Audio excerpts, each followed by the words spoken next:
Hi, we're from the National Association of Alienated Parents. Myself, Andrew John Teague, Peter Davis. This year, 2018, we launched NAP, the National Association of Alienated Parents, to introduce this educational DVD for schools and contact centres to have a full understanding of what goes on in the background and the forefront with children throughout the UK. Hi, my name is Peter Davis. I'm one of the directors of NAP, and we formed back in March. One of the things that we're acutely aware of since forming is that there's a need to improve awareness throughout the general public, and especially amongst professionals working with children and families. One of the main areas that we've discovered is that there's a paucity of information in schools and contact centres, and this is what this video is intended to address. I'm Karen Woodall. I'm from the Family Separation Clinic in London, where I work with children and families who are affected by divorce and separation. I'm an internationally recognised expert in working with children who reject or refuse to have a relationship with a parent after family separation. And this is one issue which I think is not understood very well and which needs to be more clearly articulated so that those who are working with children can properly recognise and understand and help. If you're working with children who are affected by divorce and separation, you will be aware that there are some who will say things about a parent which may, in the end, turn out to be untrue. You will be aware that divorce and separation affects children and affects how they behave. It creates great anxiety for some children. But within the overall group of children who are affected by divorce and separation, there's a small group who become very stuck in a particular type of behaviour. This behaviour is a rejection of one parent and a strong alignment to the other. The behaviours that are seen in these children are very clear, and if you understand those behaviours, you are more able to help children in these circumstances. This video is for head teachers and pastoral carers who are working with children of divorce and separation. It is designed to help you to understand those behaviours which are seen in this small group of children who reject a parent. This problem is called parental alienation. You may have heard of the label before, or it may be new to you. This video will help you to deepen what you do know and also introduce you to concepts which you may have not heard about, but which you may well recognise as the video unfolds. One of the biggest difficulties for head teachers or teachers who are working with children of divorce and separation is when a child says that they do not want to see a parent after separation, and they become very clear that they do not want one of their parents to come to any school event or to even be on the school premises. This can often place schools in a very difficult position, and many schools will take the line that they want to keep school a safe place. One of the problems for children of divorce and separation is that if the school, in making these decisions, convey to the children that one parent is acceptable and the other parent is not, the school, even as it tries not to be involved, becomes entangled in the problem. Children need schools to be a place where both of their parents are welcome. The message that this gives to children when schools welcome both parents, even when children are in the defensive position of saying that they do not want to see a parent, is that the message that both parents are important to a child becomes conveyed clearly. Children should not have the right or the responsibility to make a decision to reject one parent and to align with the other. When this is seen, it is a particular maladaptation to the divorce and separation process. What it tells us is that the family as a whole are struggling to make the move from living together to living apart. What it also tells us is that there may be deeper, hidden problems in the family, such as one parent deliberately influencing a child and preventing the other parent from having anything to do with that child for reasons which are unseen. Therefore, When you see a child who is in a rejecting position, when you see that they are strongly and adamantly refusing and rejecting a parent, it should be a cause for concern. It should alert you to the fact that there is a deeper hidden problem. The common view of a child who rejects a parent is that that parent must have done something to have caused that rejection in the first place. In reality, in the majority of these cases, the reasons why the child has rejected that parent turn out to be flimsy and weak. Children will say to us that they don't want to see a parent because that parent has made them eat broccoli, for example, or that that parent makes them do their homework.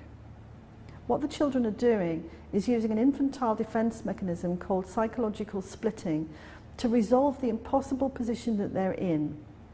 And in doing so, they're taking energy away from the things that they should be involved in, such as learning and playing at school.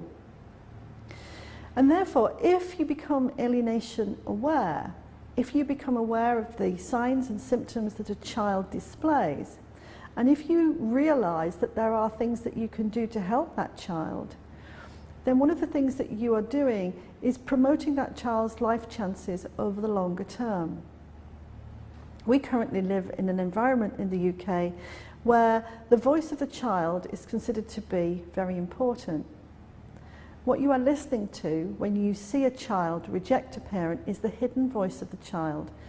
The child is actually saying, I'm in a situation which is too difficult for me to cope with, and therefore I'm going to reject one parent and align with the other in order to feel comfortable. At school, that child may well appear to do incredibly well at the beginning.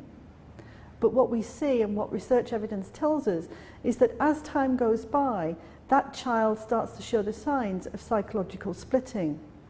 Splitting is a defense mechanism which no child should be displaying beyond the age of 2 or 3. It creates a belief in the child that there are wholly good things and wholly bad things in the world, that there is no ambivalence, there are no shades of grey. What happens as the child gets older is that they then begin to build relational patterns which uphold this splitting. This means that when they attempt to form peer group relationships, when they go into older, more adult relationships, they start to put people on pedestals and then knock them down very quickly. They cannot hold ambivalent feelings. One of the things that we see in younger children who become psychologically split is that they suffer a great deal of generalized anxiety. Generalized anxiety disorder is a problem that young children find it very difficult to cope with. It causes sleeplessness, it causes agitation, it causes a lack of focus. All of those things really create problems when children are trying to learn. Children who are psychologically split will become unduly involved in adult issues. And as they do, they lose the ability to enjoy unconscious play and learning. And it's that element which for schools becomes the most important thing to think about. A child who is involved in adult issues, who is heard to say that they don't want a parent to be on the school premises, who becomes distressed if dad attends a sports day, or becomes overly keen to make sure that mum isn't allowed on the school premises ever, is actually showing the problem of psychological splitting in a strong way. And schools can help to avoid this.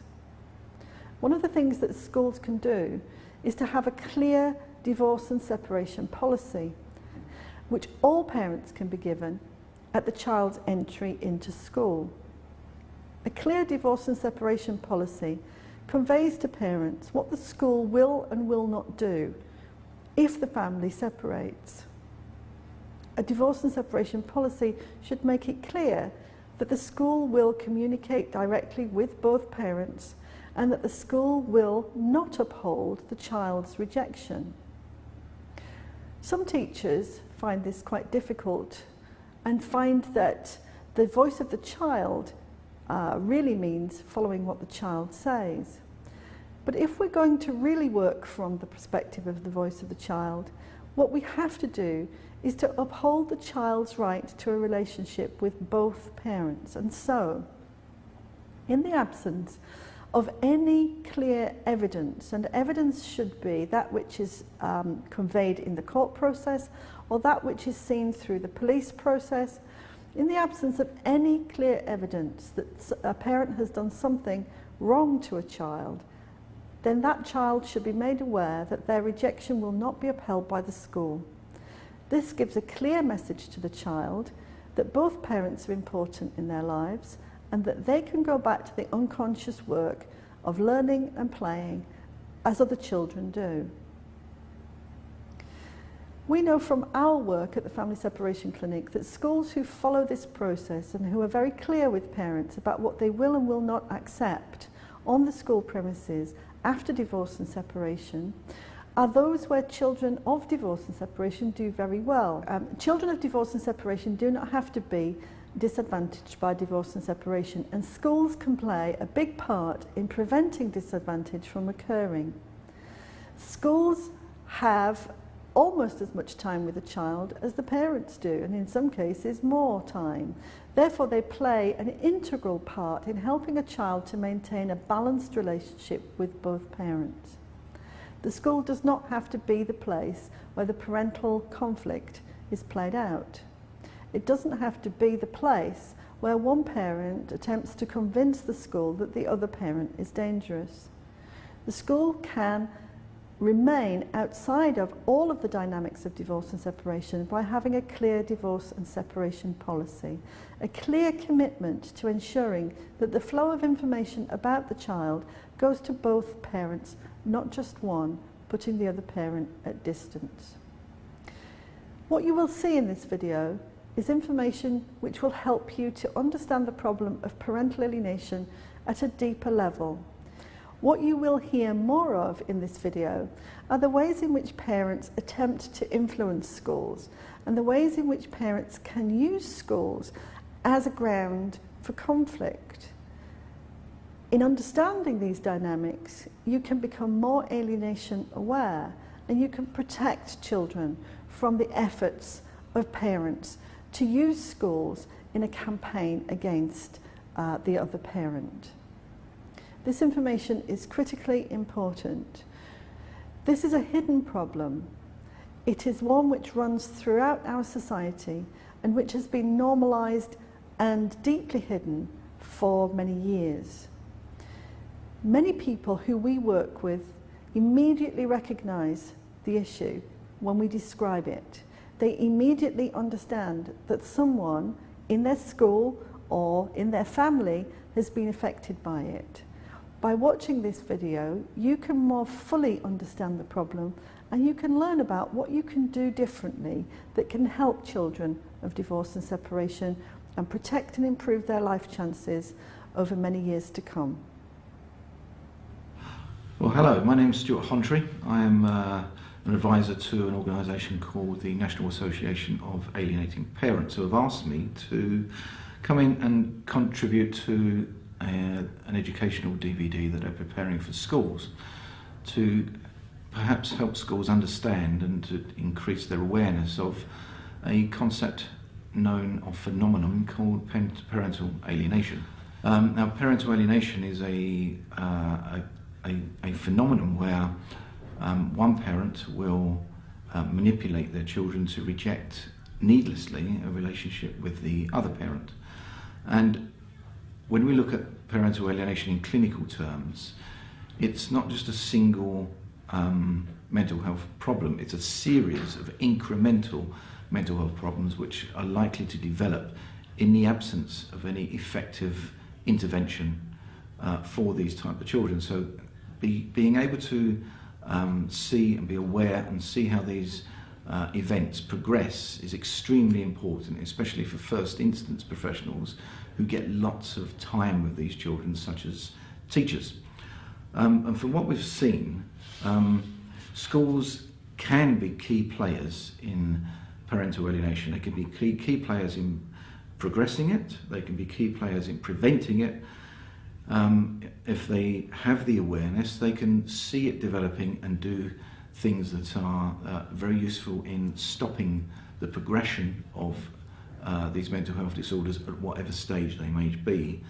But what we see normally is we have 4 types of responses from schools.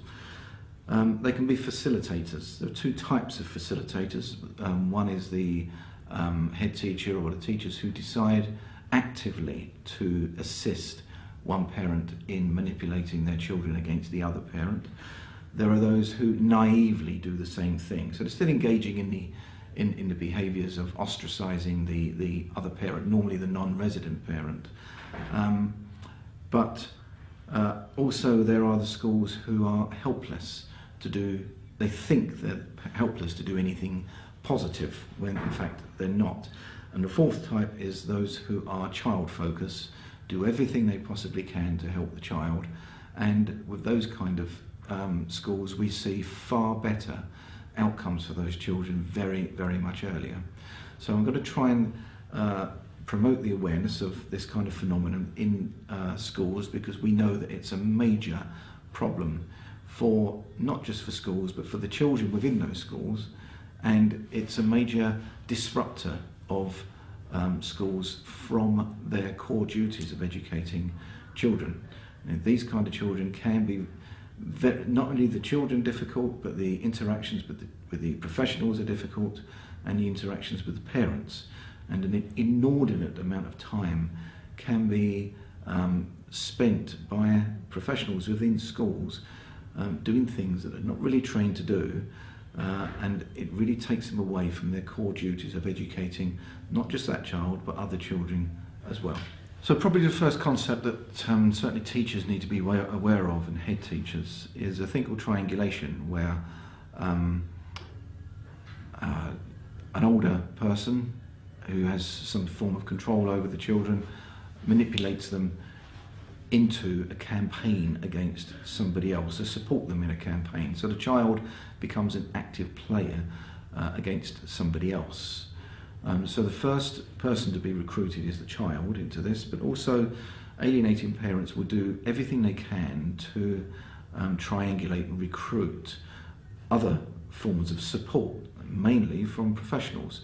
And it will be every agency that the child is likely to, across whose radar the child is likely to move, such as social services, sometimes the police, certainly the schools, and we'll focus on the schools here, and also trying to manipulate and recruit both sides of the family against what we call a targeted parent, which is the parent that the controlling parent wishes to remove from the child's life. And this process of triangulation was studied by a group of researchers at Plymouth University in 2015, and they found that triangulation itself induces an additional form of stress into children, on top of the stresses of family separation, on top of the stresses of not seeing a parent to whom they were probably securely attached before the family split, and on top of the processes of all the attachment disruption and acute stress disorders that they can suffer. So triangulation had its own form of stress, but because the children had been manipulated into this triangle against a targeted parent, they didn't realise where their stress was actually coming from. So triangulation does actually have its own form of stress that comes with it. Now, the purpose of triangulation is fourfold. The first is to ostracise the targeted parent. The second is to improve and embed the alienating, controlling parent's sole access to their child. The third is to limit anybody else's access so that they're able to stop the child from having any kind of influence from anybody else that may contradict the controlling parents. And so controlling parents will do everything they can to reduce every single agency, service that the child is going through, whose services that the children are likely to pass. And there are two main effects of this on children. The first is the stress that I've already spoken about. The second is the effect of what happens within the child services and how they they now start to interact with the family. Because if the child services are in any way believing the controlling parent and the things that they say about the other parent, especially where there's no evidence in concerned, is they can actually assist the alienating parent to ostracize the other parent from the children and the children from the other parent. And one of the results that can happen here is that in what is often a genuine, sincere attempt to protect children from parents who have had allegations made against them, is that there is a kind of quasi-judicial process that can kick in, and all of the child services may well support the controlling parent in ostracizing the child from the targeted parent by saying maybe it's not safe for this child to see the other parent until the results of investigations are done.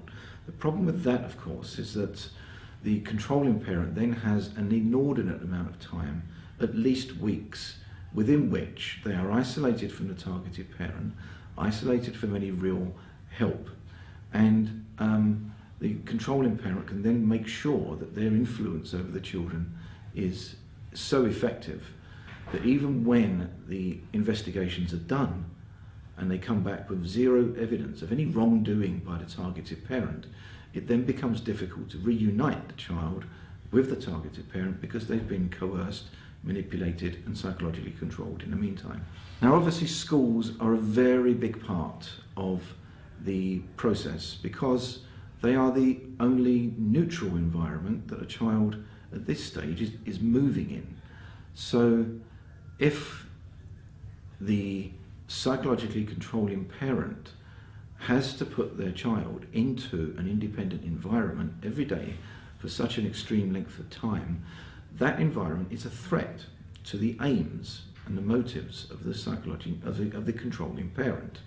So what they tend to do is they will try and manipulate the school environment so that it mirrors the home environment and the child doesn't have the impression that they're moving within a neutral place where they can say and do and express themselves as they feel.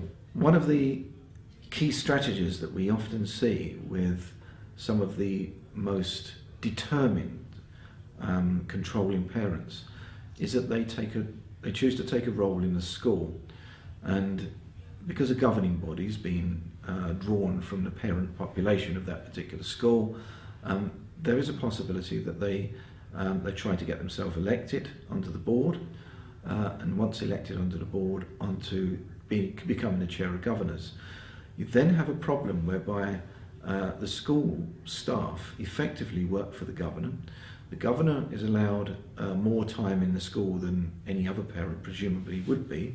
They're allowed to walk the corridors. It compromises the neutrality of the school in the child's eyes, and the child realises that they're within an environment that is controlled and that they're controlled by a very powerful influence of their own parent. And also, as a governor, they may actually be able to even further disaffect the perceptions of school staff against the targeted parent. Some school staff, even if they don't agree with what's going on, may feel that they have no choice but to comply for the good of their careers. And things for these type of children can get very, very rough indeed, because it means that they never have any kind of respite from the control that they're under. They're controlled at home, and their environment at school is very much controlled as well. So in order to understand parental alienation, you need first to have at least a basic knowledge of a thing called attachment. And attachment is the neurobiological system that is hardwired within us that enabled us to bond very closely with our carers.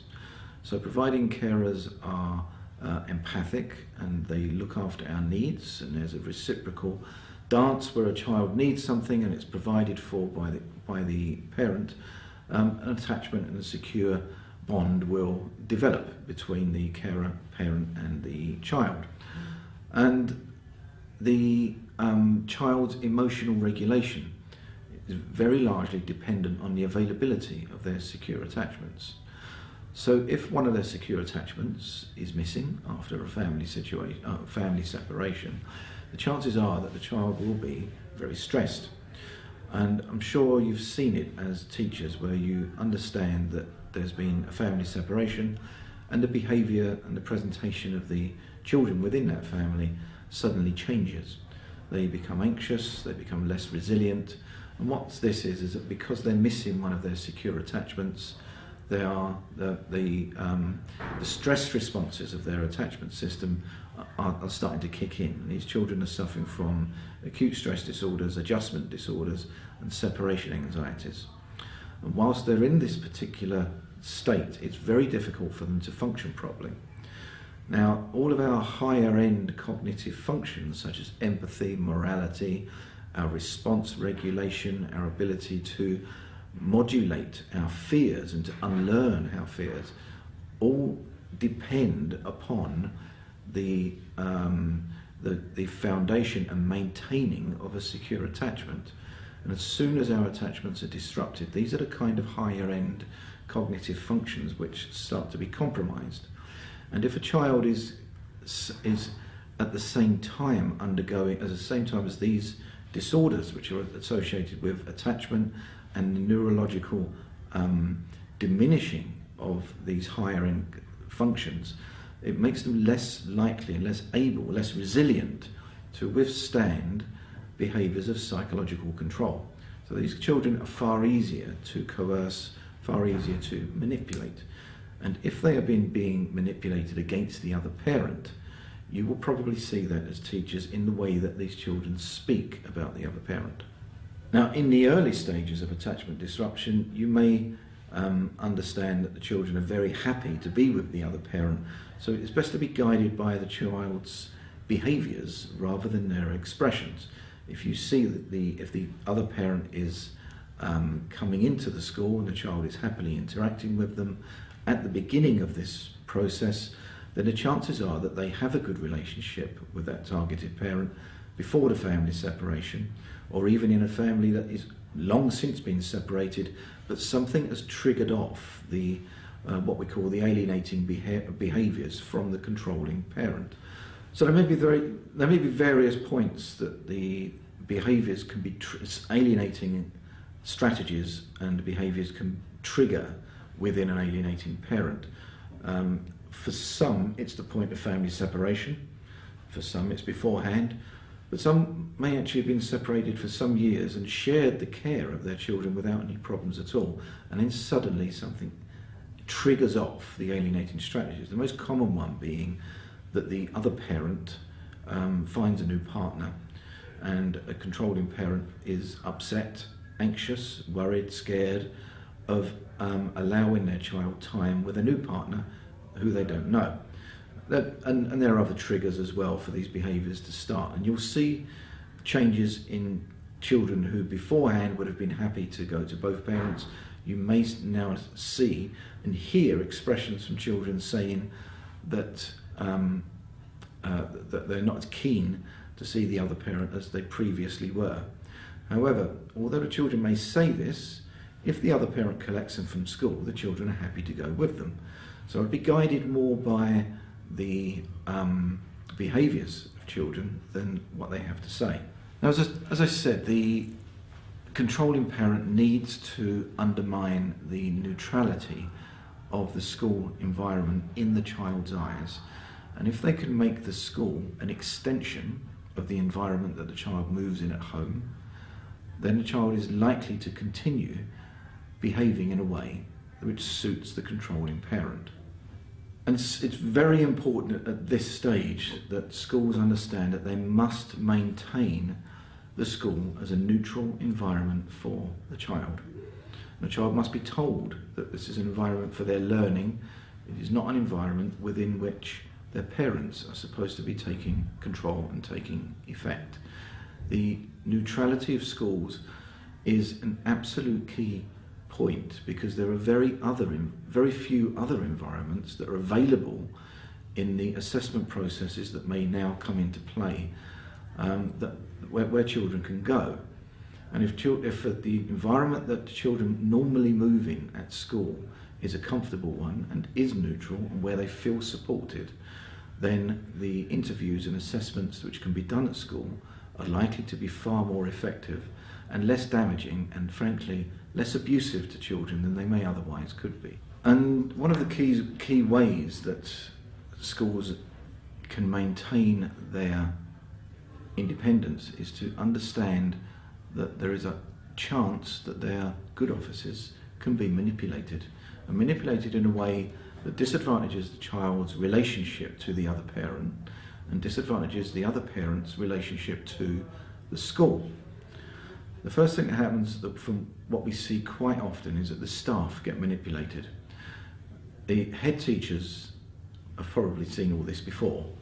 So what could happen is that the controlling parent might start a little bit further down the hierarchy, especially at the reception level, where receptionists may not be as well trained as head parents and more senior teachers, may not have seen this sort of stuff before, and they may not actually be involved in everyday long interactions with children, so they don't understand that there's an administrative role rather than a child face-to-face kind of role.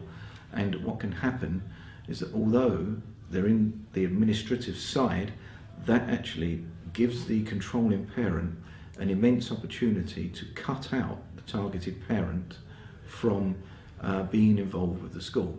Because if you can hit the school at the administrative level with somebody who's not trained and not often around children, not seen this kind of problem before, that is a key vulnerability in the school where processes can be manipulated against the other parent quite naively.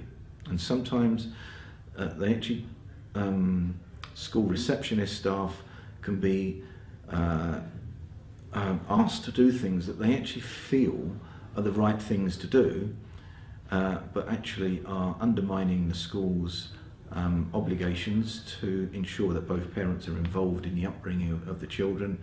And actually these moves against the targeted parent can be very detrimental to the mental health of the children and actually worsen the position that they're in, worsen the disorders that these children suffer, worsen their presentation at school, and make life for the child and the school a great deal harder.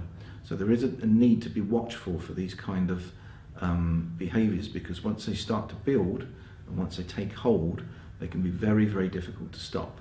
If an alienating, controlling parent sees that their attempts to undermine the school are initially successful, the chances are that the strategies that they use and their attempted involvement of the school to continue these behaviours will become a long-term problem and make life very much harder for the children. It's very difficult to see which parents are saying things because they are genuinely concerned and which parents are not. But you'll have overt and covert conversations with school reception staff, other teachers in the playground who become friendly with parents.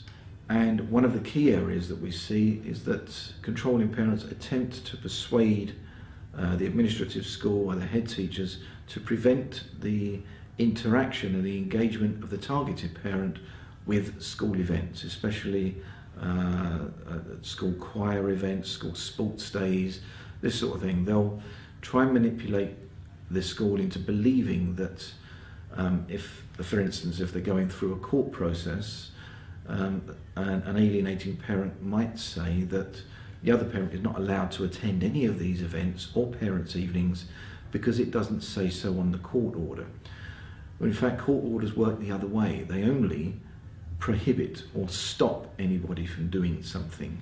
So if those specific measures have not been reflected on a court order that's shown to you, then that's for them to say that they're not allowed to do something because it's not a court order, that's a misrepresentation of the legal process, and it's a common way that we see where schools are manipulated by controlling parents.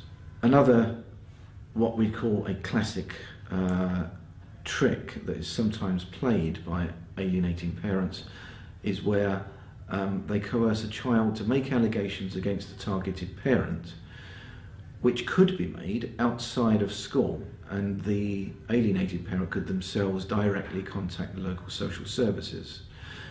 What happens instead is that the child makes these allegations at school, The school then has a duty to inform the local social services, and if the allegations are severe enough, automatically there's a Section 47 investigation kicks in, and it seems to have far more valence because it comes from the school rather than comes from the alienating parent directly.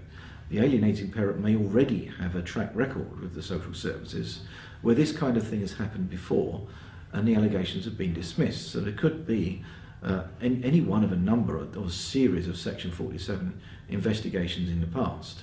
But we find that the ones that are actually initiated from a report from a school where a child has been placed into the school, made the allegations, and the school has then gone further with it, they are the ones where often the social services will instruct or advise the alienating parent to stop all contact with the targeted parent for a specific period of time whilst the allegations are investigated.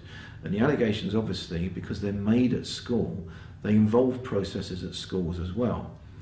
And because these allegations in many cases are not true, the child has been manipulated, coerced to make them at school, it can ruin the child's perception of the school as a neutral environment, because the child sees the school as a collaborator in them now not seeing their targeted parent for X amount of weeks. So one of the key things that schools can do is to ensure that they themselves as an institution maintain a positive, active relationship with the other parent, with the targeted parent. These parents often disengage at some stage during this process, whether it be a legal process or not. And very much of their decision making about whether they remain engaged with their children will rely upon whether professionals are triangulated into a campaign against them and whether professionals actively engage in isolating their children from them. It is an extreme stressor for a targeted parent to be isolated from their own children for no good reason whatsoever, with the help of the instruments of state, such as schools, courts, social services, and other agencies through which the children move.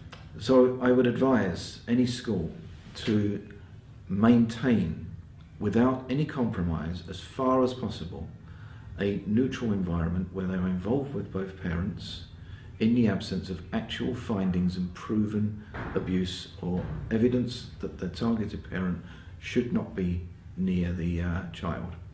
And sometimes this may actually involve taking an active role, because many targeted parents simply, after experience with some child services where they have been ostracised, they may have the impression that all services will ostracise them.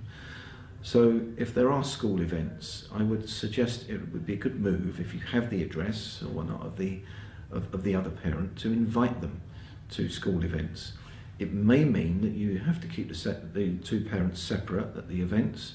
You might have to monitor the degree of stress that it could induce in a child in having both parents, and also monitor for any controlling behaviour by either one of the parents, attempts to control it within this kind of environment where there are school events, because that can obviously be very stressful for the children as well. It could mean some interaction with the children beforehand, so as to tell the children that the school is a completely neutral place, daddy will be on one side, mummy's on the other, they're not going to talk to each other, you can carry on as you would normally do. So it's very important for schools not to be persuaded by parents who are using controlling strategies to try and isolate another parent from the child's life. Now, these kind of parents can be extremely persuasive. They can be quite obstructive, rude, obnoxious when they don't get their way, but I would suggest that you don't take the easy route, don't try and get an easy life for yourselves by simply aligning with one parent against the other, that you maintain that neutrality, be robust, and I'd suggest that you be there for both of the parents, because if you're there for both of the parents, you are there for the whole of the child. One of the best things that schools are able to do is actually facilitate parenting time for the ostracised parent. It's a safe environment, it's an environment where many children are quite accustomed to seeing both of their parents until one of these trigger points arrives in their lives, and children may be quite happy to see the ostracised parent at the school. It would also reinforce to the children that the school is actually a neutral place. So rather than the psychologically controlling effects of one parent following the child all day at school, by being neutral and by allowing a targeted parent in to have contact, where you actually take a child out of a class and give them some time with the targeted parent, and do it proactively without court orders, obviously without disrupting the child's education too much. But you'll find that in some of the schools that have done this, alienated parents can sometimes give up, because if they can't compromise the environments in which the children move when they're not in the family home, they simply don't have the ability to isolate the children to the degree that is necessary to fully manipulate, fully alienate them, or fully induce delusional disorders and brainwashing into the children. So it would be a protective factor for the school, where the targeted parent is safe, to facilitate as much time, as much involvement with the child and the targeted parent at school. Now, you may find that certainly later on in the timelines where social services can get involved, one of the attempts, one of the supposed resolutions that the social services try to bring in, is counselling and therapeutic services for the child. There's a problem here, because really there's nothing wrong with the child. Children are reacting quite naturally and normally, and as can be expected, to the circumstances that are being imposed upon them. So it's not necessarily the children who need the intervention, it's the parents who need the intervention. Now, when I say parents, there's an S on the end of parents, but it's not, in these kind of scenarios, it's not parents, it's one parent acting in ways which are designed to ostracise the other parent, and those behaviours are seen, noted and felt very deeply by the child and have an effect on the child. So the real therapy that children need is for both of their parents to support a proper parenting plan between them that satisfies the child's attachment needs. And if there's a secure attachment to both parents, which is more or less equal, then obviously you would expect to see a parenting plan that reflects an equal enough division of time between the two parents. And where you don't get that, you're likely to see the problems manifest in children where their attachment systems are disrupted. So attachment systems are still likely to be disrupted, even in cases where a child is seeing the other parent, but not having enough time with them to satisfy the degree of disruption that they're feeling at the separation.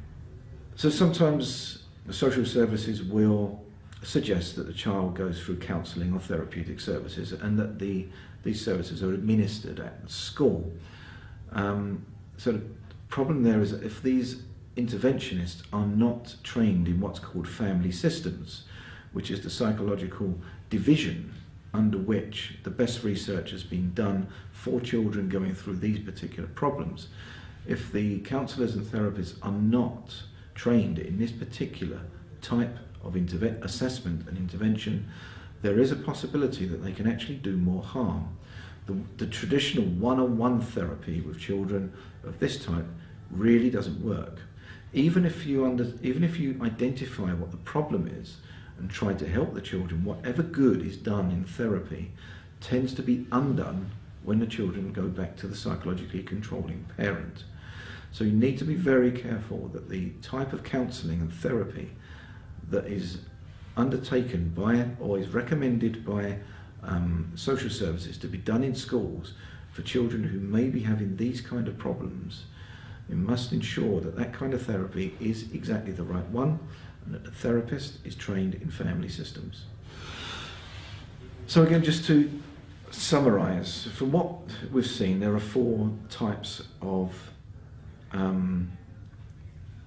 behaviours and scenarios that we can get from school in response to these type of events once they start to kick off, where the psychological manipulation of children by one parent against another parent start to manifest within the school environment.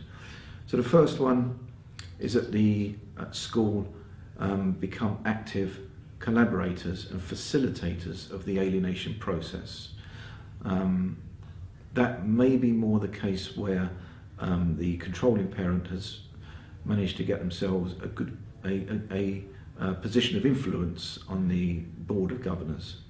The second type of school is where they actively promote the alienation without realising that what they're doing is actually wrong, without realising what they're doing is against the child's best interests, where they have become triangulated innocently and they believe perhaps the allegations against the other parent, they believe some of the adverse expressions that children come up with against a targeted parent, where they haven't seen any positive interaction between a child and a targeted parent because perhaps a targeted parent no longer comes to the school or is no longer feels welcome. So you get the deliberate and you get the naive facilitators of alienation within the school population. You get a third type where the school staff, even right up to headmistress level, head teacher level, may not realise that there are things that they can do to assist the child. They may not agree with the alienating parent strategies, and they may be quite aware of what is actually going on. They may be very well informed about parental alienation, but they feel helpless. Schools have only got limited resources, and these children can burn up an inordinate amount of resources. It's additional interactions with parents, both parents, additional interactions with social services, therapeutic services, with those particular children, and where some of these children are concerned, they do start to manifest with some very disruptive behaviours. Some of them are diagnosed, which brings its own problems, and some of them are misdiagnosed and actually put into classes where it's believed they've got ADHD or autism because the symptom set is pretty much the same. So the amount of administration that these children can cause can be quite high for a busy school. A busy school with 1,000 kids or so is now overly focused on what could be a very small, many resources and a lot of time now being spent on what could be a small sample of the school. It's very disruptive to teachers' time and very disruptive to the running of the school and taking the school away from their core educational purpose. And the fourth type of the school that I would suggest is to be as child-focused as possible from the beginning, where perhaps even preventative measures and awareness courses are run within the school and proactive literature sent out to parents that the following will not be accepted for our population of children is unacceptable behaviour from parents.